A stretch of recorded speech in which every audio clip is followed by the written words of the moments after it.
Mark Twain once said that America is built on a tilt and everything loose slides to California, which is still the case.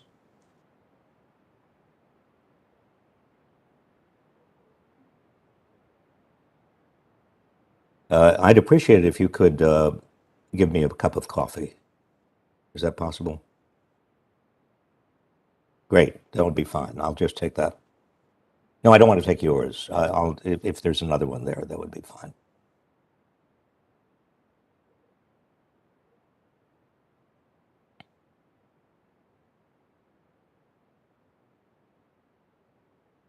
Is it Carlile or Carlisle?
being with us. I'm going to get to them in a moment. I believe Senator Graham should be here in a while, and I have the feeling that other members will be floating in and out depending on votes on the floor.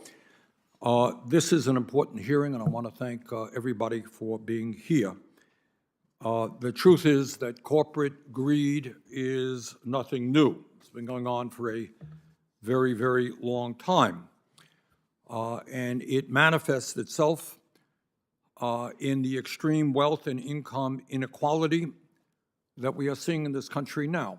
And this is one of the issues which gets far too little discussion, but the American people have got to determine whether or not we are comfortable with two people owning more wealth than the bottom 42% of Americans, whether we're comfortable the top 1% owning more wealth than the bottom 92%. And I've said this a million times, we focus on the oligarchy in Russia, which should be focused on, and Putin's allies there who have led him into this, work with him on this terrible war. Truth is, we have an oligarchy in this country, and we might want to be focusing on that as well. When we talk about why the American people are angry, why, among other things, we're seeing a spurt in the growth of trade unionism in this country, it has a lot to do with the fact that CEOs in large corporations now make 350 times more than their average workers. In addition to that, they receive stock options, golden parachutes, and a wide range of perks go to the CEOs, and meanwhile, working families are struggling to pay their bills, to feed their kids, to take a few weeks vacation, and to save up for retirement. So what we are seeing now is more income and wealth inequality in this country than we have seen in 100 years, and this is an issue that if nobody else wants to talk about, we will talk about in this committee. But it's not just income and wealth inequality. Corporate greed manifests itself in the massive amounts of union busting that we have been experiencing, in which large corporations spend millions of dollars to deny workers their constitutional rights to organize, while in many cases forcing workers who belong to unions to make unacceptable concessions, like eliminating pensions and major pay cuts. I have been involved in a number of strikes in the last year, and it is astounding to me to see the degree to which large, profitable corporations going out of their way to try to take away health care, take away pension benefits, lower wages. It is really rather astounding. And today, when we talk about corporate greed, it manifests itself in corporation after corporation using the pandemic and all of the instability caused by the pandemic, using the terrible war in Ukraine as a specter, as an attempt to raise prices for the average American higher and higher. And that obviously deals with gas prices, it deals with housing, it deals with food. And what we are seeing is during this pandemic, and this is an issue we have to deal with, and we're going to deal with it today. Is it appropriate that during this pandemic, during the war in Ukraine, during all of this instability, that this be a moment in which large corporations continue to enjoy huge profits? And I think the American people, based on the polling that I have seen, have had enough. They are outraged at the unprecedented level of corporate greed that is taking place all around them.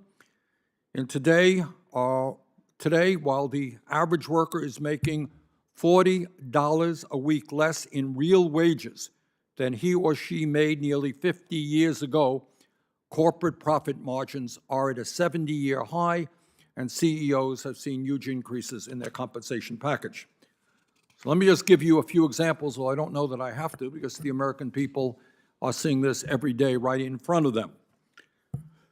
Yesterday, at a time when gasoline in America is now at a near record high of $4.17 a gallon, guess what? We have seen yesterday ExxonMobil reported that its profit from pumping oil and gas alone in the first quarter will likely hit a record high of $9.3 billion. Meanwhile, big oil CEOs are on track to spend $88 billion this year not to decrease supply constraints, not to address the climate crisis, but to buy back their own stock and hand out dividends to enrich their wealthy shareholders. That's for oil and gas. And let's talk about more examples of corporate greed. Amazon recently raised the price of its Prime membership by 16.8%, while increasing its profits by 56% last year to a record-breaking $33 billion. And by the way, they avoided over $5 billion in federal taxes. Meanwhile, the founder of Amazon, Mr. Bezos, became $83 billion richer during the pandemic and is now worth almost $200 billion, making him the second wealthiest person in America. Other examples of corporate greed. Let's talk about food. Tyson, a major meat producer, has increased the price of beef by 32%, the price of chicken by 20%, and the price of pork by 13%. Meanwhile, Tyson Foods has increased its profits by 140% last quarter to $1.1 billion, and gave its CEO a 22% pay raise last year to $14 million, while its owner, John Tyson, doubled his wealth during the pandemic and is now worth $3 billion. Another example about corporate greed in terms of products desperately needed by the American people. Let's talk about prescription drugs. Last year, Pfizer, Johnson & Johnson, and AbbVie, three giant pharmaceutical companies, increased their profits by over 90% to $54 billion. Meanwhile, the CEOs of just 8 prescription drug companies made $350 million in total compensation in 2020. In other words, and these are just some examples, we can go on, but in other words, the problem is not that a low-wage worker got a 50-cent raise 2 weeks ago and a $1,400 check from the government last year, as some of my Republican colleagues will suggest. The problem is that corporations are making record-breaking profits, and over 700 billionaires in America became nearly $2 trillion wealthier during the pandemic, while engaging in obscene levels of price gouging. Now, the American people want us to take action. They are sick and tired of prices going up, corporate profits going up, CEO compensation going up. They want us to represent them, not the corporate world. They are sick and tired, among other things, of billionaires paying a lower effective tax rate than a teacher, a nurse, a truck driver, or a firefighter. They want Congress to address corporate greed and make sure that the wealthiest people in our country and the most profitable corporations pay their fair share of taxes. In order to address the current crisis, I've introduced legislation to enact a Windfall Profits Tax modeled off a bill signed into law during World War II.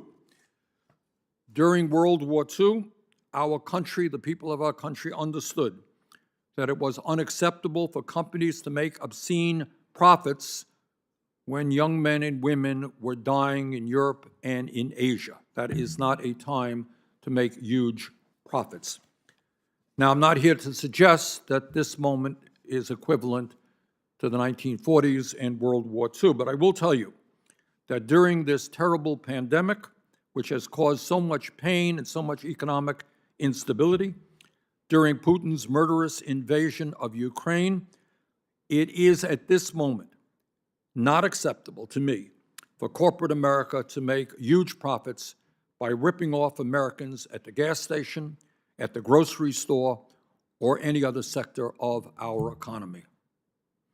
And let's be clear, and when we talk about corporate greed, we're also talking about the enormous concentration of ownership that exists in America today, and the lack of competition which has allowed companies to drive prices higher and higher. So it's not just the reality of income and wealth inequality, corporate profits. It is an economy in which a handful of giant corporations control sector after sector after sector and can control the pricing that goes on. In terms of agriculture, Just 4 firms in America control 85% of the corn seed market, 82% of the beef packing market, 76% of the soybean seed market, 66% of the pork processing market, and 54% of the poultry processing market. All right, that's agriculture, that's food. In terms of transportation, 4 large companies control 67% of our airlines and 83% of our railways, while just 3 companies control 80% of cargo shipping.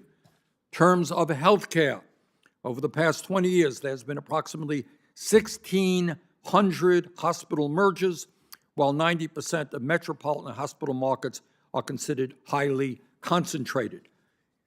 And maybe most important, and we had a hearing on this, and we're going to come back to this issue over and over again. In terms of our entire economy, and I want everybody to hear this, we should all understand that just 3 Wall Street firms, 3, 1, 2, 3, BlackRock, State Street, and Vanguard, control $22 trillion in assets, which is roughly the equivalent of the entire gross domestic product of the United States of America. 3 companies. And when you have that kind of power, you are impacting hundreds and hundreds of corporations where you are a major stockholder and the lives of millions and millions of workers. If we are serious about combating inflation and lowering prices, we must aggressively use the antitrust laws that are on the books and introduce new ones as necessary to break up behemoth corporations and increase competition. Now, is corporate greed the only reason for inflation? The answer is obviously not. The severe supply chain crisis and the microchip shortage are also contributing to higher consumer prices. But let me remind my colleagues that over the last 30 years, as a result of our disastrous, unfettered free trade policies, corporate America has shut down many thousands of factories and shipped millions of good-paying American jobs to low-wage countries. Maybe, just maybe, if we did not make it so easy for corporations in America to move abroad, our supply chain crisis and microchip shortage would not be as serious as it is today. Bottom line, we need an economy that works for all Americans, not just a handful of people on top. Senator Graham is not here, so we go to the, okay, let us go to our panelists.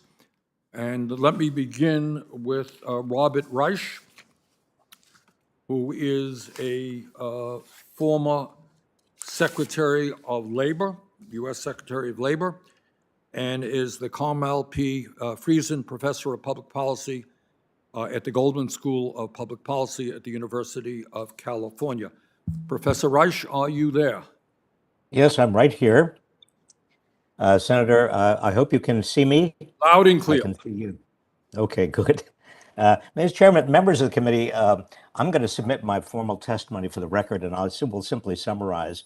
The Commerce Department reported last Wednesday that corporate profits are at a 70-year high, which raises an obvious question about inflation. When corporations are so flush with cash, why are they raising prices? Not because of the increased costs of supplies and components or of workers who are beginning to get raises because they're in demand. Yes, there are increased costs, but in a competitive economy, corporations enjoying record profits would absorb these costs. They'd keep their prices down to prevent competitors from grabbing away customers. But instead, they are passing these costs on to consumers in the form of higher prices. Why? Because they can. They can because they do not face meaningful competition. Since the 1980s, 2/3 of all American industries have become more concentrated. This concentration gives corporations the power to raise prices without risking the possibility of losing customers who have no other choice. Now, Mr. Chairman, you went through a number of examples. Many people see it every day. Starbucks is raising its prices to consumers, blaming the rising costs on supplies, on increasing supply costs. But Starbucks just reported a 31% increase in yearly profits. Procter & Gamble is charging more for consumer staples, also citing rising costs. But Procter & Gamble has reported a whopping 24.7% profit margin. It even spent $3 billion during the fourth quarter buying back its own shares of stock. Meat prices are soaring because the four giant meat processing corporations that dominate the industry are using their market power to extract bigger and bigger profit margins for themselves. And this is according to a report from the White House National Economic Council. Although major oil companies have faced increasing costs for crude oil, they posted near record profits last year. So they are passing those costs on to consumers in the form of higher prices at the pump and for heating oil, and they're keeping record profits. And now they're using Putin's invasion of Ukraine as an excuse to raise prices even further. The New York Times 2 weeks ago pointed out that corporate executives have spent recent earnings calls with Wall Street analysts bragging about their newfound power to raise prices, often predicting that it's going to last. Now, what are large corporations doing with their near record profits? They are buying back their own shares of stock in order to deliver higher returns to their shareholders. Stock buybacks hit a new record last year. This year is on track to exceed it. The oil giants alone are planning to buy back at least $22 billion of their own stock. So here we have corporations with record profits, not seen in 70 years. They're raising their prices. This means consumers are paying more. Wages are rising, but almost all of the increase in wages is being wiped out by price increases. And corporations are using their profits to buy back their shares of stock. All of this, what is all of this? Connect these dots. This amounts to an upward transfer of income and wealth from consumers and workers, many of whom live from paycheck to paycheck, to shareholders, half of whom are in the richest 1% of the population, and more than 80% of whom are in the richest 10%. Now, what to do about this? The Fed is battling inflation the old-fashioned way, by raising interest rates to slow the economy. But here's the point. Higher interest rates are not going to stop corporations from using their pricing power. Higher interest rates are just going to slow the economy and potentially cause millions of lower wage workers to lose their jobs and forfeit long overdue real wage increases. There is a far better way to battle this corporate-induced inflation that would not hurt average working Americans. Is for Congress and the administration to apply tougher antitrust enforcement and enact a windfall profits tax and price controls. Inflation is intimately connected to record corporate profits and widening inequality. Average working people in America are being shafted. They need and deserve action. Thank you. Professor Reich, thanks very much. Let's now go to Senator Graham, and then we'll go back to the other two witnesses. If you want to do the witnesses first, I'm okay with that, Mr. Chairman. All right, very good. Then let's go to Dr. Lindsey Owens. Dr. Owens is the Executive Director of the Groundwork Collaborative and an award-winning sociologist and policy researcher. Dr. Owens, thanks for being with us. Chairman Sanders, Ranking Member Graham, members of the committee, thank you for inviting me to testify today. My name is Lindsey Owens, and I'm the Executive Director of the Groundwork Collaborative, a think tank working to produce broadly shared prosperity and abundance for all. My testimony today will focus on 3 key points.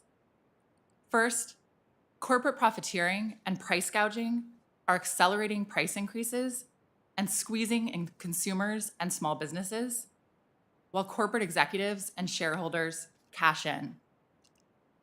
Second, Wall Street's presence in every corner of our economy is putting us at risk for a profit price spiral. In contrast, the share of economic output going to labor is declining, inconsistent with a wage price spiral. Finally, today's price increases are the direct result of the outsized market power that giant corporations hold over our supply chains and our economy more broadly. There are a range of factors driving inflation right now, from increasing and shifting demand to supply chain disruptions and even conflict abroad. But last week's Bureau of Economic Analysis data release laid bare another culprit behind recent price hikes: plain old profiteering. Corporate profits of non-financial firms surged 35% in 2021, and overall profit margins reached their highest level since 1950. In all 4 quarters of 2021, the overall profit margin stayed above 13%, a level reached in just one other 3-month period during the past 70 years. The 2021 profit data confirms what CEOs have been telling shareholders for months. Inflation has been very, very good for business.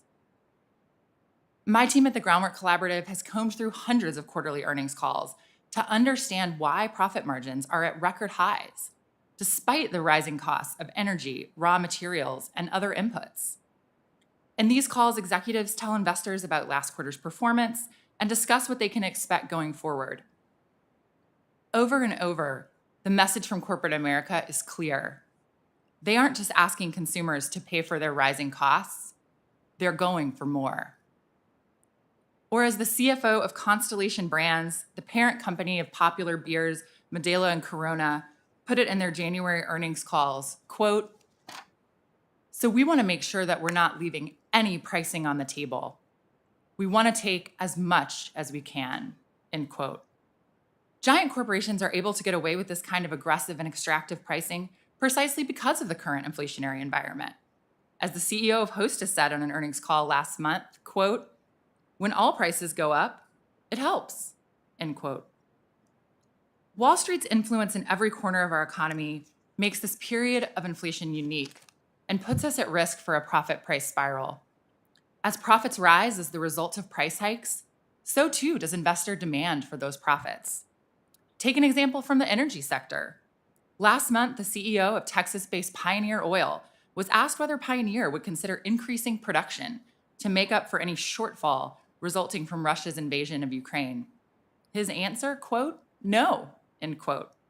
When asked to explain, he said, quote, "It's all about the shareholders. Our shareholders own this company. They want a return of cash," end quote. But it's not just Pioneer. 59% of oil and gas executives recently told the Dallas Fed in a survey that investor pressure to maintain capital discipline is the primary reason publicly traded oil companies are throttling supply despite high prices. Shareholders across sectors are not hiding the ball. They expect buybacks and dividends, not investments in production. And their strategy is paying off. In 2021, S&P 500 firms spent nearly $900 billion on stock buybacks, and U.S. companies paid out nearly $1.5 trillion in dividends to shareholders, both record highs. Over the last 50 years, corporate America's ruthless pursuit of efficiency and short-term profit set the stage for today's high prices by ushering in a wave of corporate consolidation that left us vulnerable to profiteering and price increases in 2 ways. First, it hollowed out and nearly eliminated diversity in our supply chain, leaving us without any fail-safes to withstand significant shifts in demand without shortages. Second, without competition to undercut companies who are charging excess prices, those companies with market power can continue raising prices virtually unabated.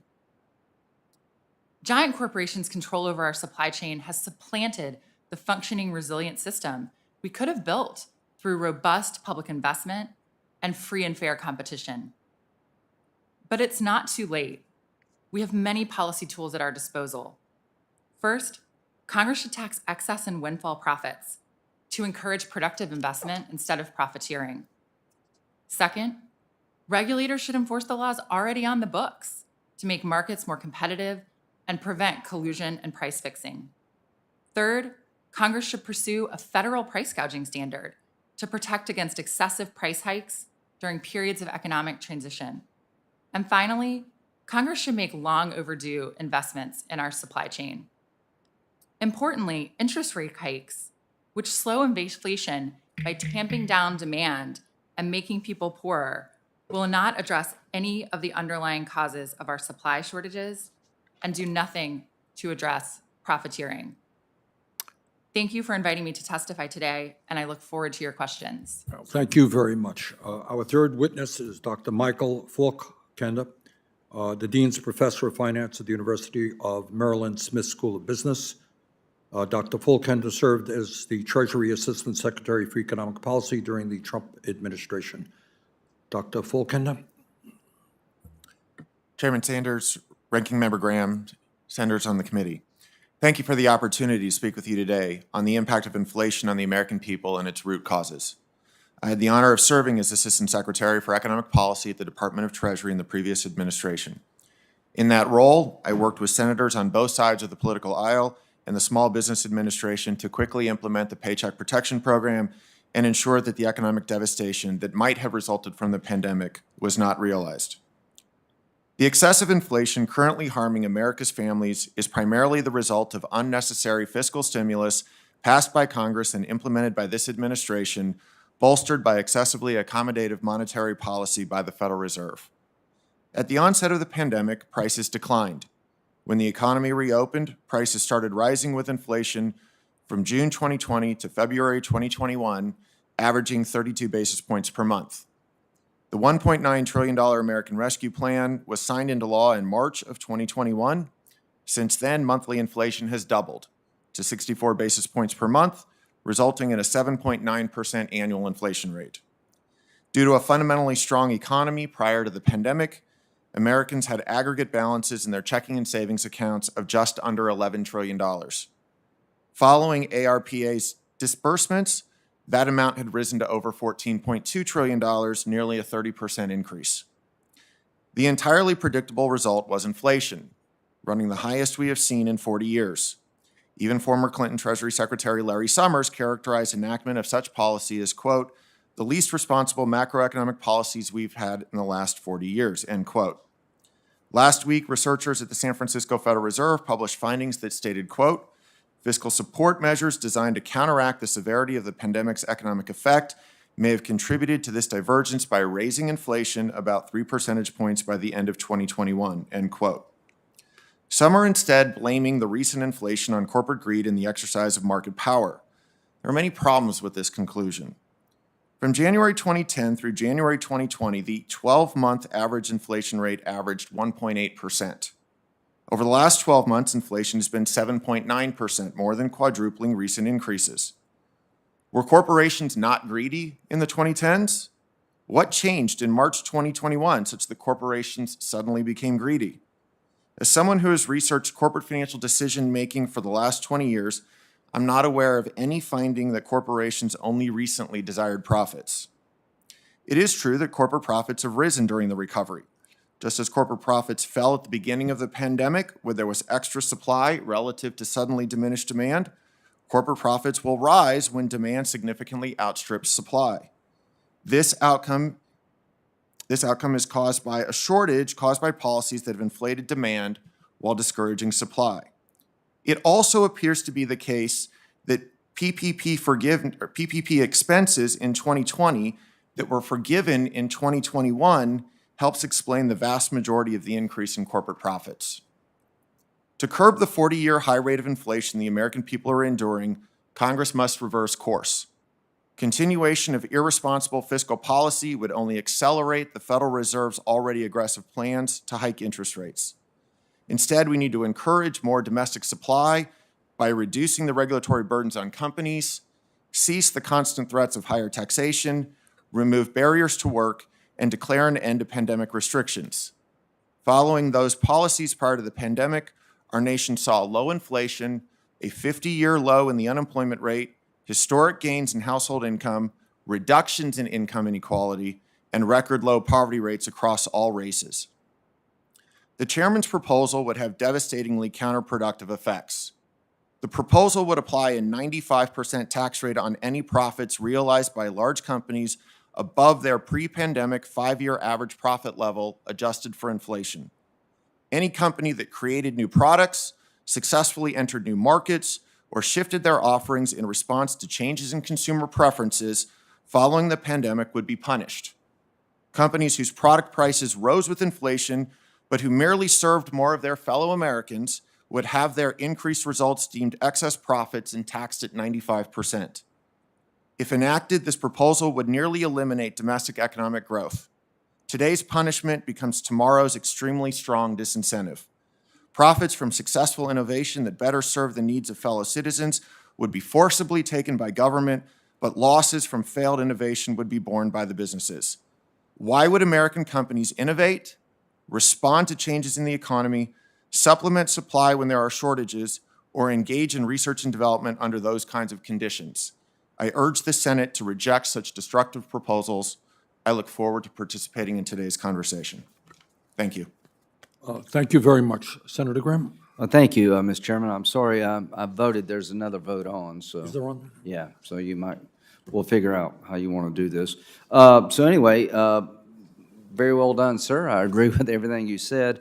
I want to remind the committee and the American people that basically before the pandemic hit, we had a 50-year low unemployment rate.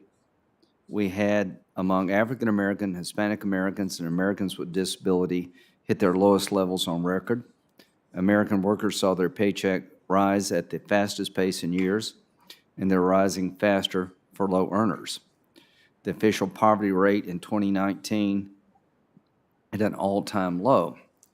We cut taxes in 2017 through the reconciliation process. We reduced the corporate rate to make it competitive. Before the tax reduction from 35% to 21%, America had the fourth largest corporate tax rate in the world. What you saw from 2017 to 2019 was economic growth that touched every sector of the economy, and the making our corporate tax rate competitive is important, in my view, because we live in a global economy. And people can go where capital is most well received, and if you want to create jobs in America, the American corporate tax rate has to be competitive with the rest of the world. Now, we find ourselves here talking about how to fix inflation and who to blame. And all I can say to my Democratic colleagues, you have an insatiable desire to take money from the private sector, build the government bigger, and I assume you do this because you think that's the best way to help people. My view is that the best way to help people is have a competitive tax code, take money from the American people to run the government in a professional manner, not overly expand the role of government, but do whatever you do, do it well. And that we have to be competitive. If you've ever been in the private sector, tax policy really does relate to who you hire and how many people you can hire. So the idea of a windfall profit tax in the middle of this would be a disaster. We're trying to get our economy back on its feet after dealing with COVID throughout the world. And what I would say is that the best cause for inflation lies in the policy choices of this administration more than any single thing. So that's kind of inventory where we're at.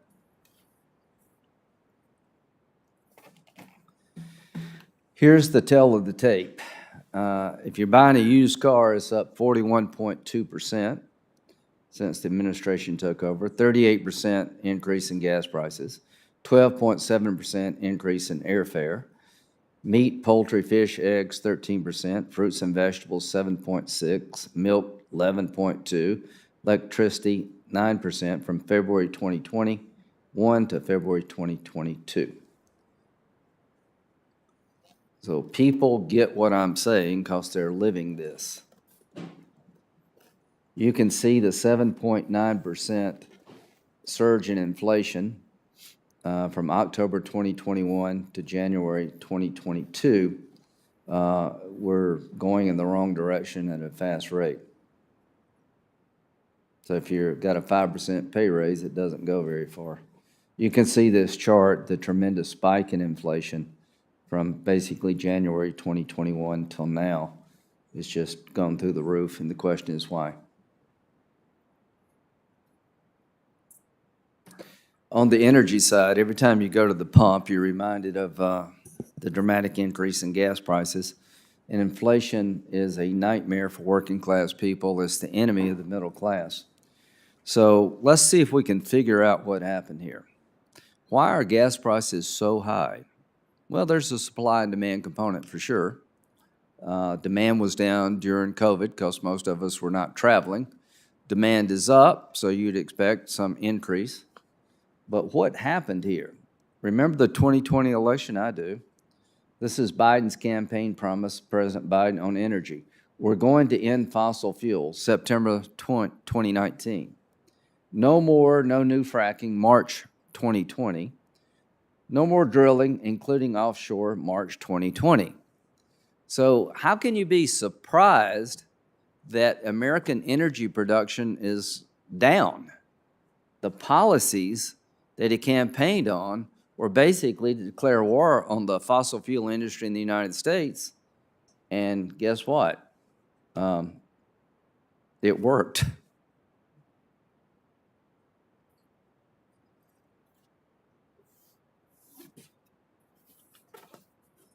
Top 5 Biden actions that impede energy production: revoke the Keystone Pipeline, which would have had a supply coming out of Canada; paused new oil and gas leases on federal lands and waters; halted drilling in Alaska's Arctic National Wildlife Refuge; stifled new energy infrastructure projects in the name of climate change; includes a $45 billion in new taxes on domestic energy production.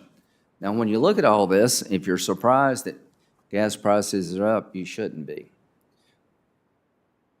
So what is driving all this? I think what's your name, sir?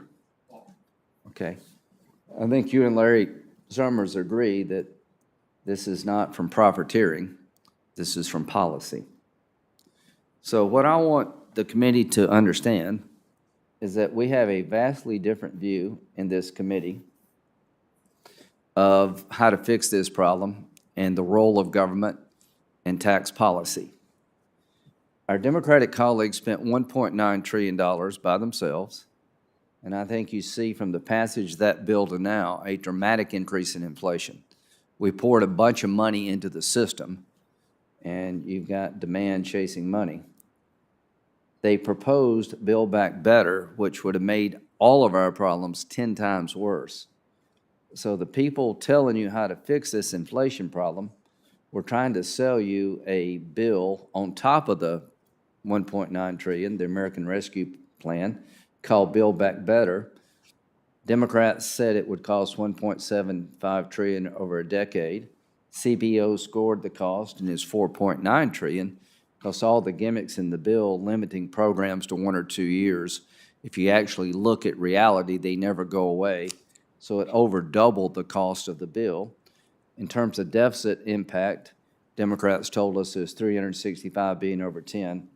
It's actually $3 trillion over 10. So I remind the American public that they've been selling policy proposals that really do not pass the smell test. So this committee is designed to debate where should we go and how we get there when it comes to budgets. To the American people, if we impose new taxes now on businesses who've changed their business model in light of COVID, we're going to make a huge mistake. It's hard enough in America to create a job as it is. Every time we turn around, there's a new desire by my Democratic colleagues to take more money out of the economy, to make villains out of people who work and produce jobs, to grow this government. And this will be on the ballot in November 2022. It's not Putin's fault. It's not corporate greed. As you said, in March, did they suddenly get greedy? Before then, what changed was the big spending package in March and a destruction of American oil and gas supply. So if you spend a bunch of money at the federal level and you reduce the ability of America to produce its own oil and gas, you'll wind up one day with gas prices like we have. If we don't change our policies, it's going to get worse. And the only policy change I see is to double down on the policies that are not working.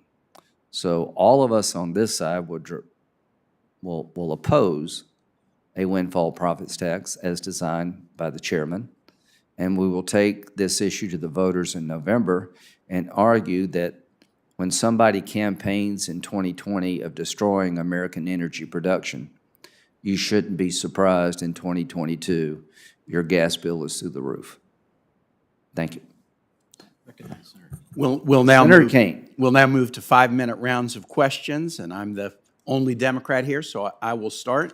I feel lonely in this body. I feel like there's 100 people here, and most people in the Senate only have broad brushes in their paint kit. So inflation is Biden's fault. Well, I'll take you to lunch. You're lonely. I like you. You're a nice fellow. Inflation is Biden's fault, or inflation is because of corporate greed? You know, I think most Americans understand that, and you acknowledge this, Dr. Owens, in your written testimony, there's a lot of different causes for this. Inflation is Biden's fault when nations all around the world are experiencing it.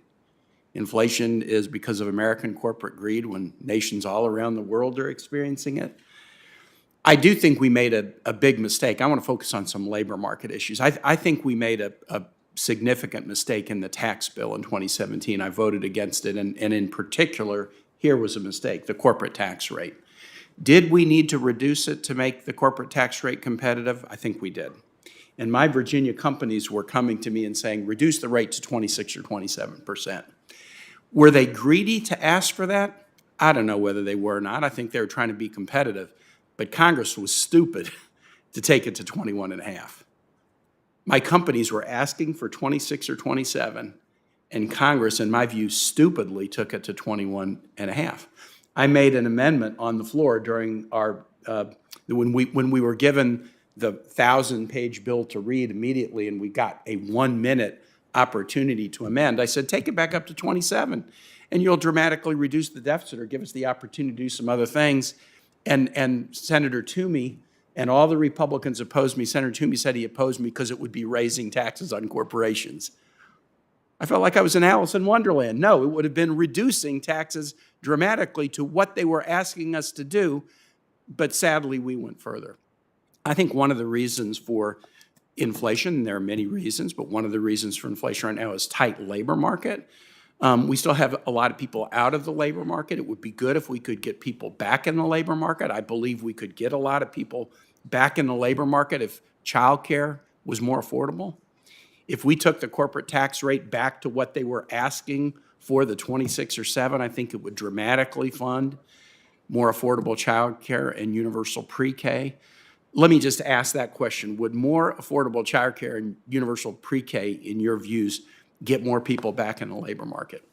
Yeah, absolutely. According to the Washington Post today, the second most common reason people cite for being out of the labor force, aside from early retirement, is the lack of childcare options. And so providing robust childcare, bringing the United States closer to peer countries where folks, can assume that they'll have childcare, it'll be ready for them when they need it to go to work, will absolutely pull people off the sidelines and help secure a robust economic growth. Here's a question that I'd like all three of you to answer. Would Congress working together in a bipartisan way to do immigration reform, would that also open up the labor market and maybe put some downward pressure on prices? And I'd like each of the witnesses to answer that question. Sure. We're absolutely overdue for immigration reform, and it would be a great way to increase our labor force participation. I agree we need to reform the immigration system. In particular, we need to look at more H-1B visas and facilitating high-educated foreign workers to come into the country legally to perform services and relax some of the labor constraints we have. Professor Reich. And yes, and Senator, I do agree as well. The United States labor force is aging. I'm a good example of that. And the baby boomers are moving on. The millennials are a big generation, but the United States is going to need more workers. Immigration is and has always been a source of extraordinarily important labor market growth in America. And there is absolutely no doubt that we need to have immigration reform and we need to allow in more immigrants. Thank you. I yield back, Mr. Chair. Senator Graham? Well, thank you. On immigration reform, number one, Senator Kane is really good to work with. The 21% rate that we picked was, I think, the world average. Is that right, Dr. Falk? How do you say your name again? Falkender. Okay. Was that correct, that 21% is sort of the world That average? brought us to the median within the OECD. Yeah. So when Senator Kane says 25 versus 21, it's not an unreasonable debate to have. We just didn't pull 21 out of the air. So, but no, he's always trying to look for a way forward, and I appreciate that. When it comes to immigration reform, I've been in the Gang of Eight, about every other gang you can be. And I'll just tell Dr. Reich, I know you've been involved, that if we don't secure our border first, there will be no immigration reform. Dr. Owens, does that make sense? If you legalized a bunch of people now without securing your border, you'd have even more illegal immigration? I think Dr. Reich was referring to the fact that our aging population means that to get robust labor market growth over the future, we're going to need some population growth, and immigration reform is one way to take that on. Yeah, I'm just, Dr. Reich, you there? Yes, I am, and that's exactly what I said, and that's exactly what I mean. Okay, but we do have to secure the border as part of immigration reform, is that correct? Yes, and we have had in this country a very strong and robust debate about what securing the border actually means, just as we've had a robust debate about a lot of things. I think the central issue that we are debating today is whether we have a corporate-centered economics or whether we have a people-centered economics in terms of inflation and making sure that wages rise in a real way. And as somebody who's been involved in labor policy for the last 50 years, I can tell you that from the World War II until the late 1970s, we had a growing middle class, we had lower inequality, we had more opportunities for people in this country, and starting in 1980, we actually had a U-turn. And most Americans have not had much of a wage, if at all, but corporate profits continue to grow to the point where last week we learned that corporate profits are at a 70-year high. Now, if you can't actually explain that and explain to American public how we can possibly have inflation and price increases while corporate profits are at a 70-year high, then I just simply don't know how you can say we have a people-centered economics. We don't. We have policies coming out of Washington that continue to improve the well-being of American corporations, not the well-being of American people. Thank you. So I totally disagree with what you just said. Before COVID, we had the fastest growing economy in all sectors of America. African American, Hispanic families were doing better than ever done. The American disability community was doing better than it's ever done. The poverty rate was lower, and our economy was in good shape, and along comes COVID. So all I'm saying is we are here to talk about inflation, and Senator Kane mentioned immigration. Count me in for supplementing a declining workforce. Count me out for an immigration bill that doesn't secure the border first.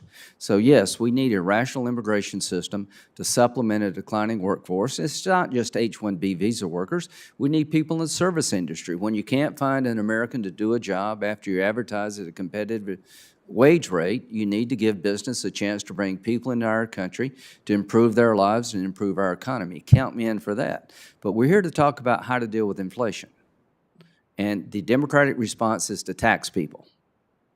The Democratic response is it's business's fault. It's Putin's fault. No, it's the policy choices you have made as Democrats. is the leading contributor. It is a bit complicated. I am sure there are other things other than the policy choices, but it's no accident there's been a surge in inflation after you pass a $1.9 trillion bill to flood the federal government was spending, put money throughout the economy in every area you can think of. It's no accident that gas prices is through the roof. When the man campaigning for president said he would put the fossil fuel business out of business, they virtually have. So this whole hearing is about what to do. And if you left it up to my Democratic friends, they would spend more money through Build Back Better. Thank God Manchin and a few others said no. And when it comes to energy production, instead of producing here, you're calling Venezuela, and you're calling OPEC, and you're calling maybe even Iran. You've got it backwards. Thank you. Thank you very much, Senator Graham. Let's do a little bit of reverse engineering, so to speak. Let's look at where we are. Senator Graham mentioned policy issues. Let's take a look at where we are and how we got here. Right now, we have more income and wealth inequality than we've had, I think, in 100 years. We have CEOs making 350 times what their average workers make. We have half of our people living paycheck to paycheck. We have the average worker in America today making $40 a week less in real wages than he or she made 50 years ago, despite huge increases in productivity. And right now, we're looking at corporate profits at a 70-year high, while companies have raised prices for a number of goods at extremely high levels. And we have concentration of ownership in sector after sector that we have not seen in a long, long time. Secretary Reich, let's talk about policy. How did we get to where we are today with so much income and wealth inequality, where the people on top are doing phenomenally well, while ordinary Americans are struggling? Mr. Chairman, to my mind, there are three interrelated reasons. One is that corporate power keeps growing. And when I say corporate power, I'm talking about market power, corporate dominance over their markets, the ability to raise prices and not suffer any competitive loss. And we see this especially during the pandemic and now. Senator Graham asks, how can it be? Well, I'll tell you how it can be, because corporations, and they've said this in earnings calls over and over again, they're taking advantage of both the pandemic and the inflation and the war, some companies, to raise their prices because they can. They can get away with it. Now, you can call it, and we can call it whatever we want to. We can call it price gouging, or we can call it profiteering. Doesn't matter what we call it. The fact is, they are doing what their shareholders want them to do, and that's capitalism. But workers and consumers are paying the price. Another major factor is that labor has had less and less bargaining leverage. Labor unions, when I was growing up, a third of the private sector workforce was unionized. Now, 6% of the private sector workforce is unionized, which means that if you have companies that are getting more and more dominant, on the one hand, and workers who are losing their bargaining power on the other, it's no surprise that you're going to see widening inequality. Let me interrupt you if I could, because I want to get to, thank you. Let me get to Dr. Owens to respond to that. Yeah, so you need motive and opportunity to commit a crime. I don't think that corporate greed has changed significantly from the pre-pandemic period to the post-pandemic period. So I really agree with my Republican colleagues on that point. I think what we're seeing here is opportunity. It's the opportunity that changed. In the case of Exxon, which just today noted that they're going to be seeing quarterly profits this quarter better than they've seen in a decade, the opportunity was foreign war. In the case of 3M, that's jacked up the price of masks, the opportunity was the pandemic. And in some cases, the opportunity is actually the pretext of inflation. the ability to point to inflation rather than their own profiteering. So I think what we're seeing here is really a system that was set up to pounce on a moment like this, and corporations are taking it to the hilt. They're telling us that over and over again. I think we should believe them, and I think Congress can step in, and we have a variety of policy tools at our disposal, from an excess profits tax to trying to rein in buybacks, to implementing a federal price gouging statute. I think we're overdue for a federal price gouging statute to protect against exactly this kind of profiteering during crisis moments, economic transition, climate catastrophe, and the like. Let me ask Dr. Falconer, how do you feel when two people own more wealth than the bottom 42%, when CEOs make 350 times more than their average employee? Is that a good thing? I view profit as a reward that people realize from serving their fellow Americans. And so if they amass profits because they have offered a better product at a lower cost than somebody else, I don't begrudge them for providing that good or service to me or to my fellow Americans. Okay, thank you. Senator Grassley. Thank you, Mr. Chairman. I have no questions. I want to speak. Democrats have been consistently wrong about inflation. This hearing is yet more evidence that they remain clueless about the economies of inflation and are in denial about the role played by their reckless spending. At the start of 2021, Democrats told us inflation was nothing to worry about as they pushed ahead with a $2 trillion liberal spending spree. According to them, the real risk to our economy was spending too little. Now imagine that. This argument never had any basis in reality. At that point, Congress had spent as much on the pandemic in inflation-adjusted dollars as we had waging World War II. Democrats ignored common sense, and they ignored the warnings of very prominent economists. This included Larry Summers, who held top posts in the Obama and Clinton administration, who cautioned that Democrats' $2 trillion partisan spending spree, quote, set off inflationary pressures of a kind we have not seen in a generation, end. Since then, Democrats have been trying to explain away inflation. In April 2021, President Biden told us inflation was due to base effects from prices being suppressed during the pandemic. In June, we were told inflation was merely transitory and the result of bottleneck in supply chains. These remained the favored lines of arguments until October, when inflation surged to 6.2%. At that time, the highest rate in 31 years. President Biden finally recognized inflation as a problem and claimed to address it with his quote-unquote top priority. However, instead of admitting government spending was a main contributor, would you believe it? He sought to argue that the solution was spending trillions more. Now, can you imagine that?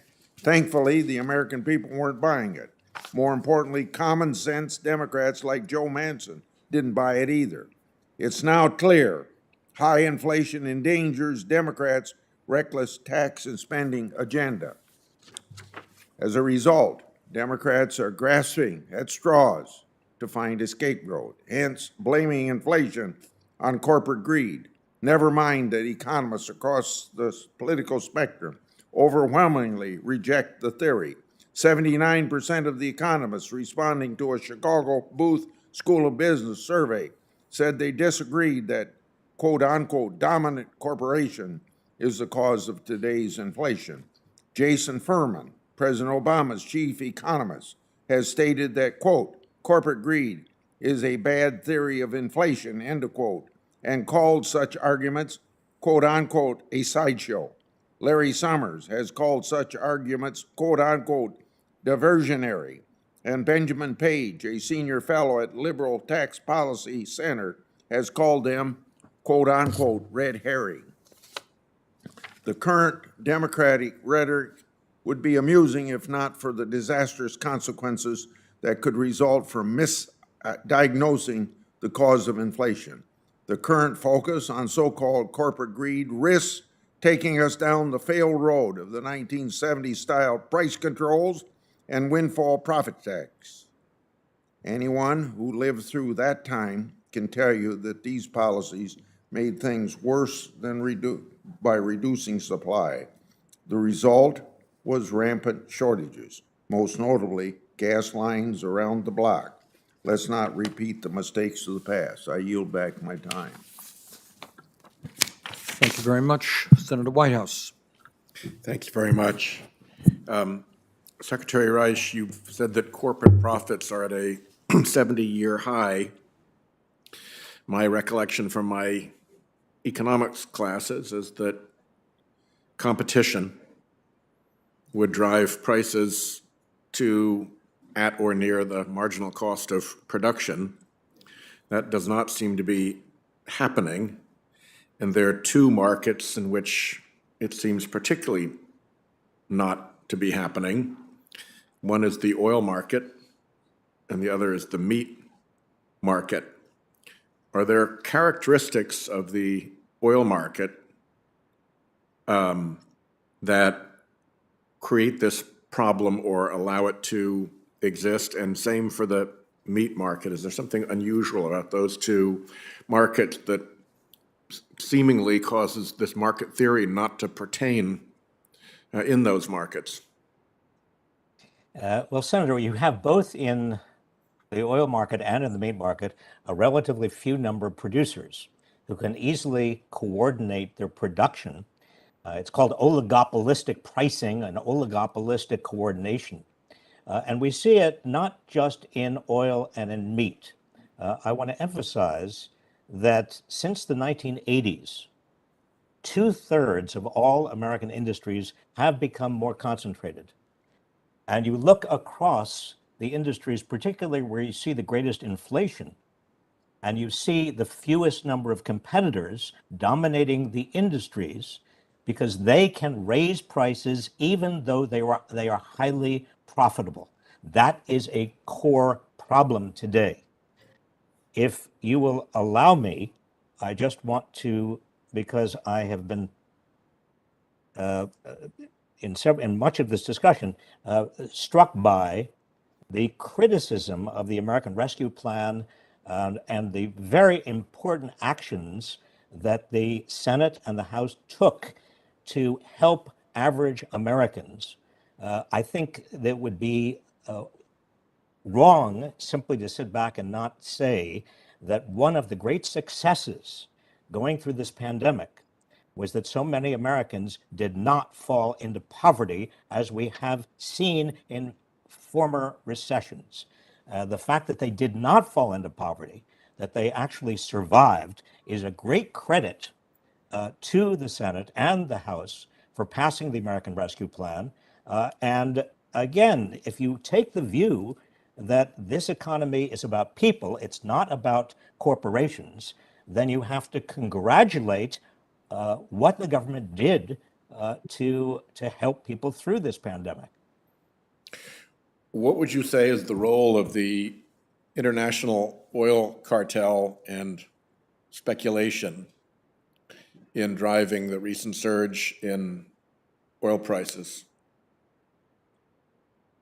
The international oil cartel and speculation typifies the kind of oligopoly, that is the relatively few number of players who coordinate prices and production, that we see. And again, it exemplifies the problems of oligopoly. That is, when you have producers who are able to coordinate prices and production, inevitably they are going to do what their shareholders want them to do, and that is to maximize profits. And then they're going to turn around and they are going to do again what their shareholders want them to do, which is to buy back their shares of stock to raise and maintain the highest possible share prices. That is probably good for their shareholders. But what is good for shareholders, we see time and again, is not necessarily good for the economy or good for consumers or good for workers. In 30 seconds remaining, I would just note that in addition to corporate market power, which the Secretary discussed, we have a really stunning problem of corporate political power in this country, with massive corporate trade associations dominating this building. The oil and gas industry, through basically blunt force political power, has forced us to ignore climate change now for a decade. I think we will rue the day that we let the oil and gas industry have that kind of control over what we do here in Congress. And with that, I'll yield. Senator Scott. Thank you, Chairman Sanders. The Federal Reserve Bank of San Francisco recently released a report stating that massive government spending is to blame for the raging inflation crisis hurting families across America right now. My Democrat colleagues disagree and want to approve trillions in additional spending. Dr. Falconer, is the Federal Reserve wrong? Is the Federal Reserve wrong? The Federal Reserve was entirely too accommodative during the most recent year in increasing the money supply and facilitating the amount of federal spending that was then monetized by the Fed. So what's causing inflation? Is spending, or is it Federal Reserve actions, or both? What is it? It's a combination of both. So we have excessive demand coming from excessive fiscal stimulus. So we've increased household checking and savings account balances by $3 trillion, while the Fed pushed more money into the money supply, and at the same time, we degraded our ability to provide supply to offset that increase in demand. So how much longer is the inflation going to last? I think we were looking for inflation to curb this year, but with what's going on geopolitically, we continue to expect energy prices to rise, and now we're looking at food prices rising, particularly grains. And so inflation will continue. Fortunately, with the failure of the enactment of Build Back Better, we're not going to have as much fiscal stimulus overdoing demand in the economy. So does spending in excess of what we collect, does that cause inflation? It does, particularly when it's monetized by the Fed, increasing the money supply to support it. I questioned OMB Director Young last week about the nation's financial stability and President Biden's $6 trillion proposed budget. They'll take the U.S. debt to $45 trillion in 10 years. She couldn't tell me if that debt was too much or what number would be enough. I know that the chairman believes that we can absorb more debt. I don't think on this, nobody would do that in their personal life, have all this excessive debt. So can each of the witnesses, can you tell me, is $45 trillion worth of debt too much for the United States to carry? Or what number do y'all think is the right number? Mr. Faulkner. Historically, when debt to GDP ratios get above 100%, that's when you start being concerned. The U.S. fiscal capacity is probably slightly larger than that because we're the world's reserve currency, but I don't want to test how much we can get to. I think we need to pull back. So can we service $45 trillion? Given the expected increase in interest rates, it's going to become an excessive burden for the federal budget. It's going to become unsustainable that could put us into a debt spiral. So does that mean we wouldn't be able to pay the interest expense, or what would happen? We would have to print additional money to pay the interest expense, which is just going to increase interest rates even further and increase inflation. So on? Yeah, when I look at the inflation we see right now, I actually see 50 years, decades of underinvestment. We have let American manufacturing hollow out. We've let our supply chain hollow out. And we're really paying the price for that right now. We don't have any redundancy, any geographic diversity, any resilience in our supply chain. But the consumers $45 are paying trillion the price for that. Yeah. So with but you think we can sustain $45 trillion worth of debt?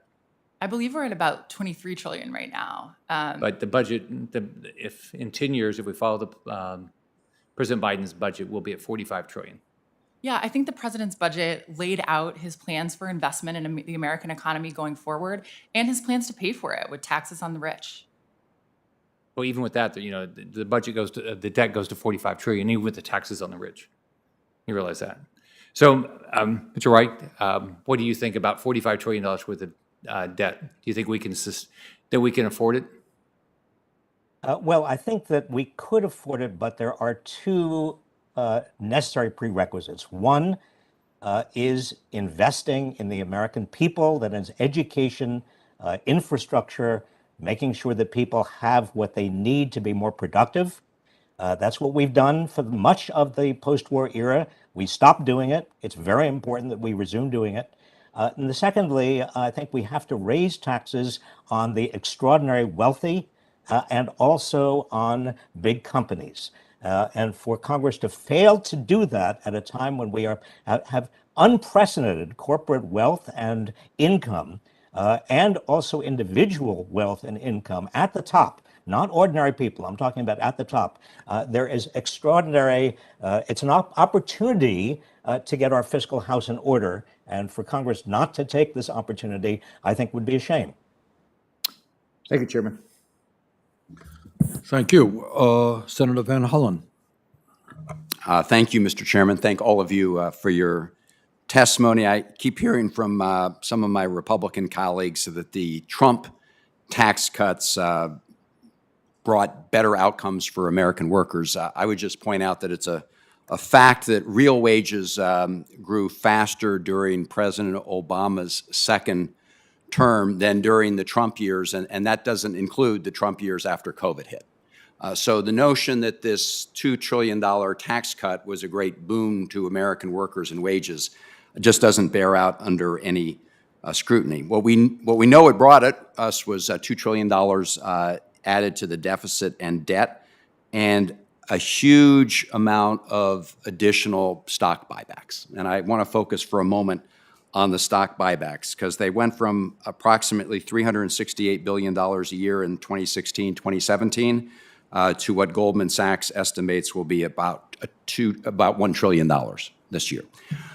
Secretary Reich, let me just ask you to talk a little bit about the connection between those Trump tax cuts and ongoing stock buybacks. And as I think everybody agrees, all the witnesses agree, those are great from the perspective of the stockholders. I mean, you have a large share of those stockholders, I would point out, are overseas investors that are pocketing those gains. But clearly, the argument that they were going to go to higher wages and more investment just didn't bear out. So, Secretary Reich, if you could start by just talking about what the incentives from that bill, what created and what we're still living with. Yes, Senator. We were promised, the American public was promised, you recall, before the Trump tax cuts, that everybody would get a raise, a wage raise, and that there would be a huge new round of investments in America. Neither of those came to pass. Instead, corporations used the money that they otherwise would have spent, otherwise would have been taxed. The revenues they actually spent on corporate buybacks. I think it's important to understand that stock buybacks do not generate more productivity in the economy. There is no trickle down from a stock buyback. When corporations use their record profits, as they're doing right now, to buy back their own shares of stock, what they're doing is delivering higher returns to their shareholders, because buybacks reduce a company's shares outstanding, pushing its profit per share figure higher. They hit a new record last year. They're on the way to hitting an even larger record this year. It helps the share price, but it amounts to a redistribution from workers and consumers to shareholders. Because in an inflationary environment, as we are in right now, when highly profitable companies are using their profits to buy back shares, and they are raising their prices at the same time, what happens is consumers pay more. Workers, even if they've got a raise, are losing those raises because they're losing them to inflation. And shareholders do better. But as we all know, most shareholders, half of this stock market is owned by the top 1% of Americans by income, and 84% is owned by the top 10% of Americans by income. This is how you get the redistribution upward. Dr. Owens, one of the proposals that was in the House passed Build Back Better agenda was a modest excise tax on stock buybacks. I don't know if you're familiar with the proposal and what your view of that is. Yeah, I mean, I think the other thing buybacks are good for, aside from shareholders, and I completely agree with the secretary that buybacks do nothing for innovation, nothing for productive investment. But you should remember they're also really good for executives. Executives are frequently compensated in stock. They announce a round of buybacks, share prices go up. And guess what we see in the research? In the days following one of those buyback announcements, executives are more likely to cash in that stock. So I think if we want CEOs' incentives, shareholders' incentives, corporate incentives aligned with what we care about in the real economy, building worker power, building an economy that works for all of us, taking on buybacks is a critical piece of that. The House passed proposal could do that. President Biden put out a proposal in his budget that's nice as well. I think there are a lot of options here. Thank you. I guess my time's out. Well, we have a professor from the great Smith School at University of Maryland. Good to see you. So I did want to press you on one issue, which is the House Build Back Better legislation. And people can have disagreements, obviously, over the elements, but it is paid for. You would agree with that? I would not, as Senator Graham pointed out in his opening statement. Once you recognize that these temporary measures are going to be made permanent, CBO estimates that it will add $3 trillion to the debt. Right. But if you look at what CBO does is the actual the law, right? Budget projection. It is paid for. We've got lots of tax cuts around here that some of them have expired by law, some have been extended. But just in terms of the legislation itself, it is paid for on its face, right? You're assuming that the future Congresses will extend the tax cuts. That's your assumption, right? I'm assuming future Congresses will extend some of the spending programs. That's right. Right. And the tax cuts. Well, yes. So things like the refundable child tax And not will the be tax extended. cuts, yeah. But yes. Right. So I think in terms of the near-term impact on sort of for inflation, to the extent that you've got tax revenue coming in, offsetting expenditures, in that sense, at least in the first number of years, it would be neutral. I don't want to prolong the conversation. My time's up. Thank you, Mr. Chairman. Thank you very much. Senator Padilla. Thank you, Mr. Chair. And I thank you for once again putting the spotlight on how corporate greed drives up costs for working Americans and hurts workers across the country. As I've noted in this committee before, I approached the topic not just as a member of this committee and as a member of the Senate, but as a parent. We've seen it firsthand, Angela and I, when we go to the grocery store, when we're at the gas station, prices are up, and we know how it impacts working families. We get the feeling, and the feeling isn't good. But these price increases, right? This is our job to lay out what is causing it in our attempts to how to address it. These price increases that are in the news constantly aren't just about rising costs for small businesses that may be struggling to get by. The reality is, and you've pointed out the evidence, Mr. Chairman, that corporations across industries are posting record profits. In 2021, corporate profits hit an all-time high of nearly $3 trillion, up 25% from 2020. Now, estimates show that the earnings of S&P 500 companies rose nearly 50% over the past year. And no doubt, they boast about these statistics to their boards and to their investors, while they justify increased prices for American families to the public by citing the pandemic or supply chain related challenges. And to add insult to injury, while some major corporations are increasing costs for working families, they're issuing the stock buybacks that were just mentioned and record executive compensation packages that enrich CEOs and shareholders. Some have even tried to blame inflation on the critical assistance provided to the American people to help them endure a once-in-a-century global health pandemic. Or some have even blamed workers who are fighting for the right to organize and standing up for fair pay and benefits and safer working conditions.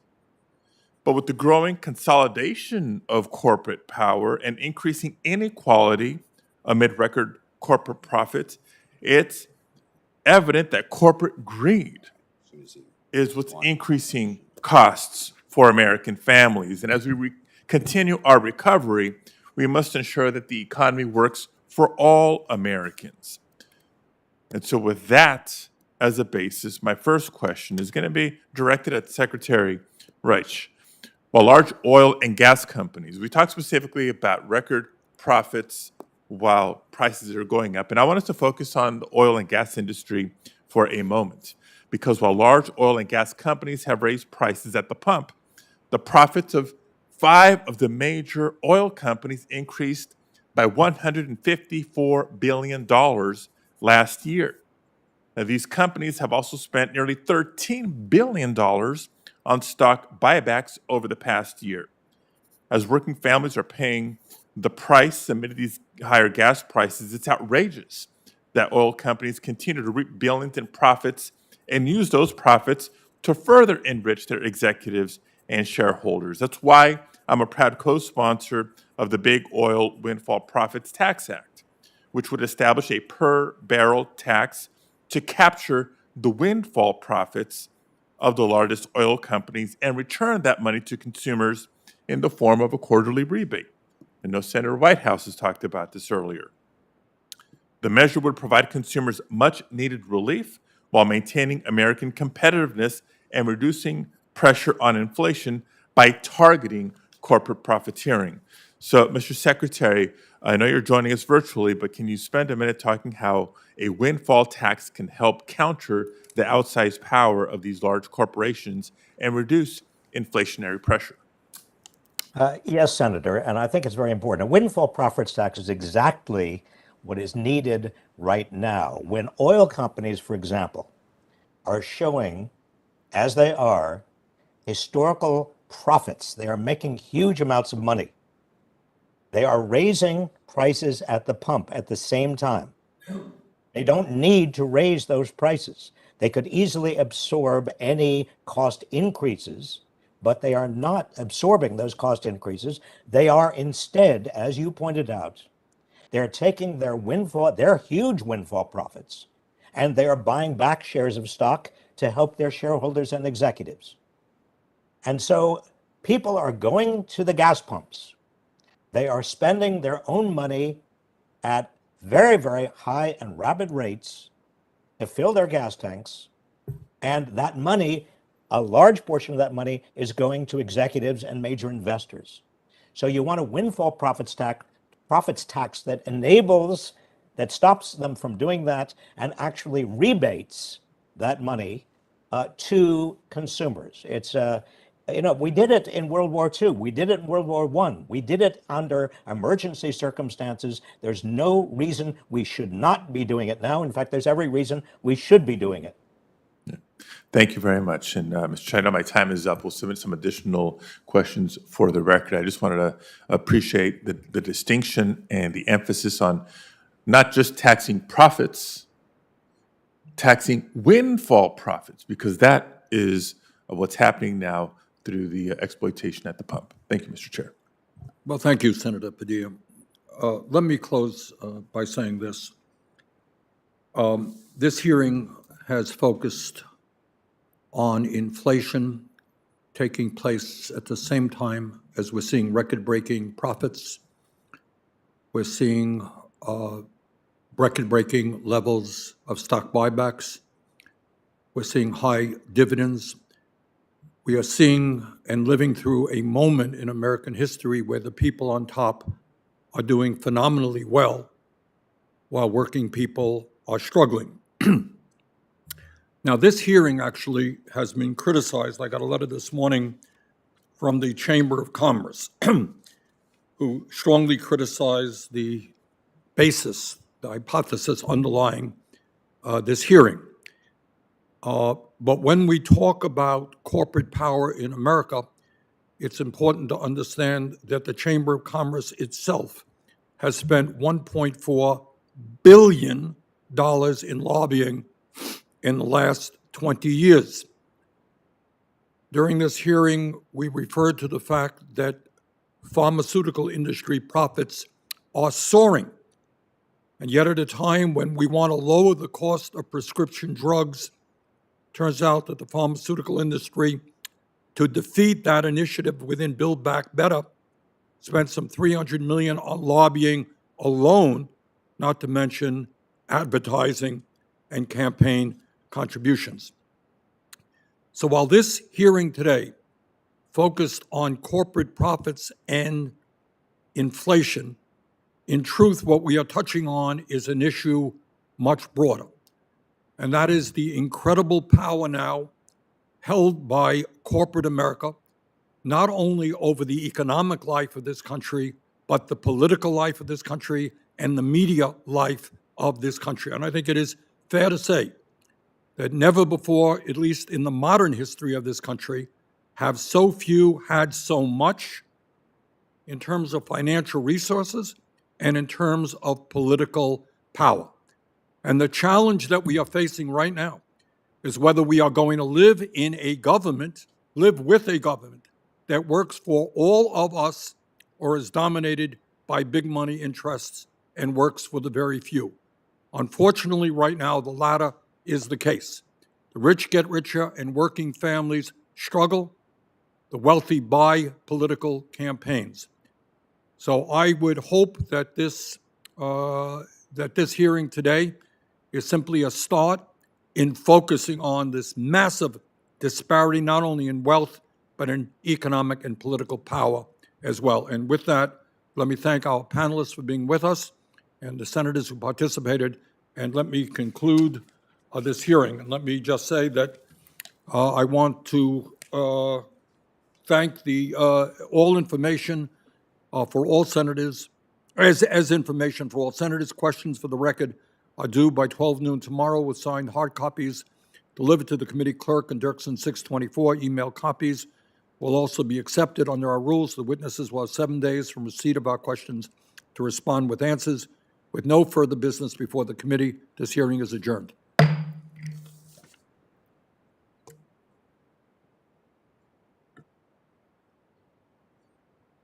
Thank you very much.